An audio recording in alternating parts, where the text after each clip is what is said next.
This is a Fox News alert. FBI Director James Comey reportedly done examining Hillary Clinton's private emails and the server, and apparently is preparing to interview key witnesses, including Hillary Clinton herself. So what could they ask? Here to weigh in, we've got Fox News Chief White House Correspondent Ed Henry. Good morning, guys. Hey, Ed. Good to see you. So there's a story out there that James Comey, the director of the FBI himself, may sit across the table and ask her some questions. Well, you would think that for such a high-profile investigation, the top guy might exactly do that. The Clinton folks continue to say they're ready to talk to him or anyone else at the FBI because they want to clear all of this up. Well, that's what they say. Well, I'm quoting what they're saying. And I think, though, that the big picture clearly is that campaigns and candidates love knowns. They want metrics. What are the polls? What's the money? And when you have an unknown, like an FBI criminal investigation hanging out there, you want to get this past you one way or another. They obviously hope in the Clinton campaign it's just going to be exonerated.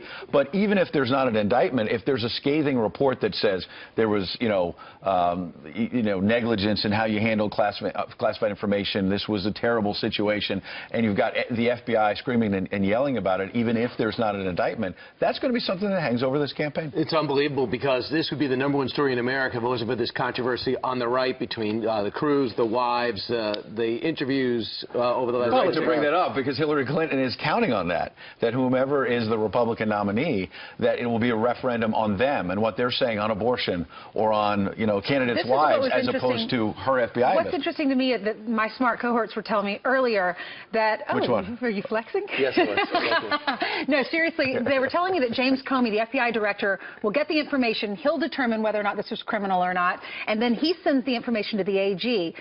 She makes the determination as to what happens next. Chief law enforcement officer, but remember, obviously, the Attorney General serves at the pleasure of the President of the United States. The President of the United States is a Democrat.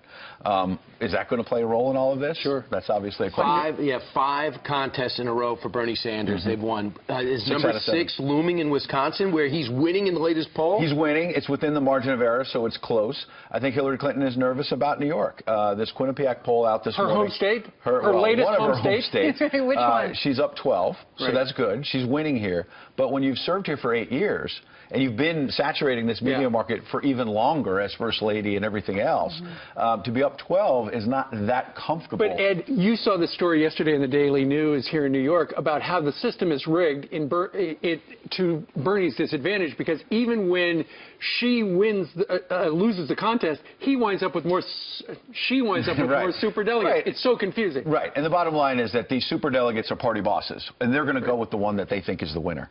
Now, is it impossible for Bernie Sanders to get superdelegates to switch? No. This happened in 2008. A lot of the superdelegates were with the frontrunner, which was Hillary Clinton at that time as well. Barack Obama was unknown. Once he started knocking down all these states, superdelegates said, whoa, wait a second. This guy can actually win and beat John McCain. But the worst way is different. Idaho and Washington State, she got routed. But the superdelegates, delegates all went to her. It shows the hands on the scale. I think there's outrage among Democratic voters that their vote doesn't seem to count. This is the system that they've played with for a long time. In 2008, again, a lot of them flipped over to Obama. We'll see whether they flip to Sanders. He has to do more than what he did last weekend. He's going to have to do really well, if not win here in New York. And what he's really circled on the calendar is California, June 7th. You got 400 or 500 delegates at stake. Yeah, that's obviously all right. All right, off the couch, back on the trail. Thank you. Thanks, Ed. Later Good to today see at the you. Hillary event, right? Yep. All right.